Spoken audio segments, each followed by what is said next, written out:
Adam Ben Sangi, born in Iringa, Tanzania on the 23rd of September 2016. These simple statistics are all that's required for Ben to receive a birth certificate and accord him such rights and privileges as citizenship of the United Republic of Tanzania. At present, though, Ben has less than a 13% chance of having his birth registered. Registration of a child's birth is a first and vital step towards safeguarding his or her identity. All children have a right to an identity. It's the first basic human right. After you're born, you need to be recognized, you exist. Children have a right to the name and a nationality, and without birth registration, without having this certificate, actually they're not counted, they're invisible.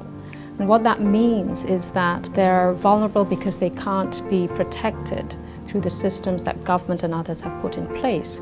Worldwide, predominantly in developing countries, 49% of children, almost half of them, are not registered, leaving them vulnerable and outside the support and protection systems provided by the state. The Tanzania mainland has one of the lowest rates of birth registration and certification on the African continent. Of the 5,542 births taking place every day on mainland Tanzania, only 637 get registered. Registration system in Tanzania suffers a number of bottlenecks, including the distance, which hinders the accessibility to services, the related costs in terms of registration fee and also transport, low level of awareness on the importance of registration. In Tanzania, there's actually two laws that govern this issue of birth registration. You have the Birth and Death Registration Act from 2002, which is very clear that it's compulsory to register births within the first 90 days after a child is born. In addition, you have the Law of the Child Act 2009, which also states very clearly that it is a central right for children to be registered at birth. So why, despite a legal framework in place, are so many children not registered? Is the current registering system too complex? Is registering a child's birth perceived as not being important by the public? Or is the processing fee of $3,500 not within reach for many? Or is it a combination of all? Mimi nina watoto 7, mmoja anacho cheti cha kuzaliwa, hawa 6 hawana. Kilichosababisha wakawa hawana kwa sababu ya ugumu wa kipato nilichokuwa nakipata. Sikuweza kupata nafasi. Kwanza nilikuwa sina hela. Alafu kwanza nilikuwa nimekosa nafasi ya kufika wanakotoa vyeti ni mbali na mimi napokaa. The Ministry of Constitutional and Legal Affairs, through the leadership of the Registration, Insolvency and Trusteeship Agency, or RITA, in collaboration with UNICEF, have developed a new decentralized system which addresses the challenges faced by the registering public. The new and easier system to register births locally through ward and village office has been successfully rolled out in Mbeya and Mwanza and echoes the national strategy for civil registration and vital statistics in mainland Tanzania.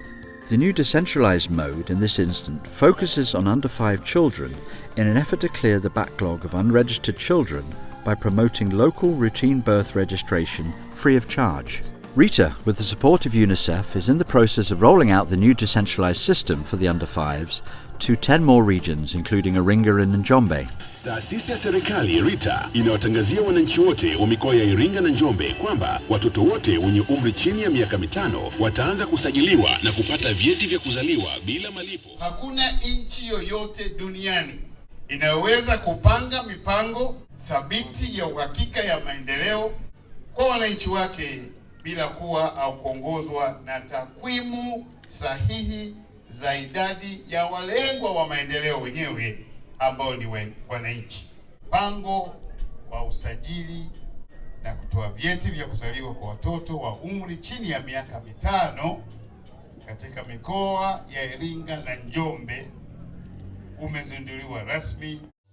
Makofi! Kwanza nimefurahi sana kwa sababu sikutegemea swala kama hili litokee kwa mtoto wangu kama huyu. Huwa tunavipata kwa tabu, lakini kupata wepesi kama huu ni jambo zuri. Kwa hiyo nimefurahi sana. na nilipenda zaidi watoto wangu wote wawe na vyeti vya kuzaliwa kwa mtindo huu.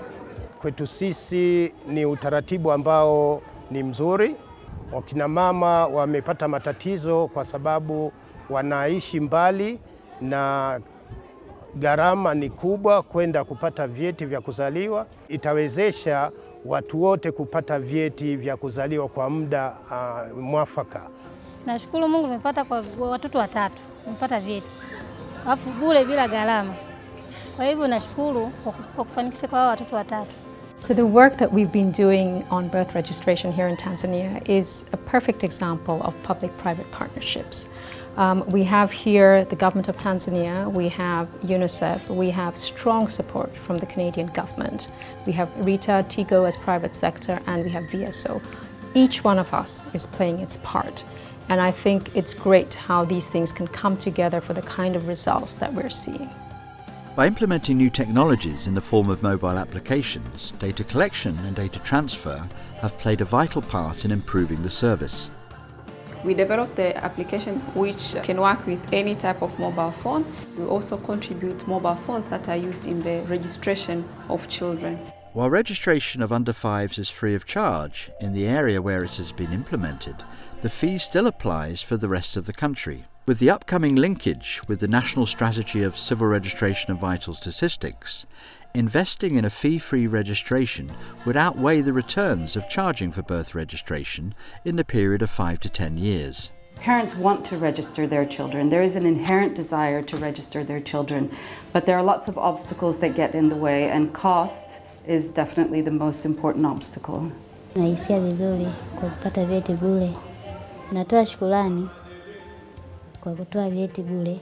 Now that we have achieved more than 100% in Iringa and Njombe, we are looking forward to roll out to other 11 regions, and seeing that the national CRVS strategy is approved by the government.